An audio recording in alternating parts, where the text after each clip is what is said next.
এক দশকেরও বেশি সময় ধরে স্যামসাং ও অ্যাপলের হাতেই স্মার্টফোনের বৈশ্বিক বাজারের নিয়ন্ত্রণ। সামগ্রিকভাবে স্মার্টফোন বাজারজাতের দিক থেকে বরাবরই এগিয়ে থাকে স্যামসাং।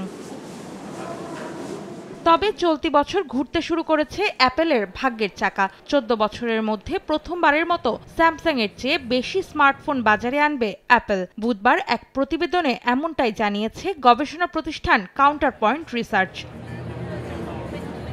প্রতিবেদনে বলা হয়, চলতি বছর 24 কোটি 30 লাখ আইফোন বাজারে আনবে অ্যাপল, যেখানে স্যামসাং সরবরাহ করবে 23 কোটি 50 লাখ স্মার্টফোন। এতে বৈশ্বিক স্মার্টফোনের বাজারে অ্যাপলের শেয়ার হবে 19.4% আর স্যামসাং এর থাকবে 18.7%।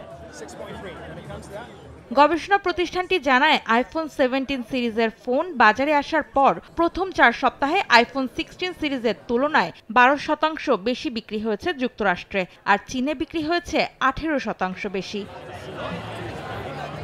কাউন্টার পয়েন্ট রিসার্চ জানায়, করোনার সময় যারা আইফোন কিনেছিলেন তারা এখন আপগ্রেডের ধাপে প্রবেশ করেছে, আর এতেই বিক্রি বেড়েছে আইফোন 17-এর। অ্যাপলের এই এগিয়ে যাওয়া স্যামসাংকে বেশ চাপের মধ্যে ফেলবে বলেই জানিয়েছে গবেষণা প্রতিষ্ঠানটি।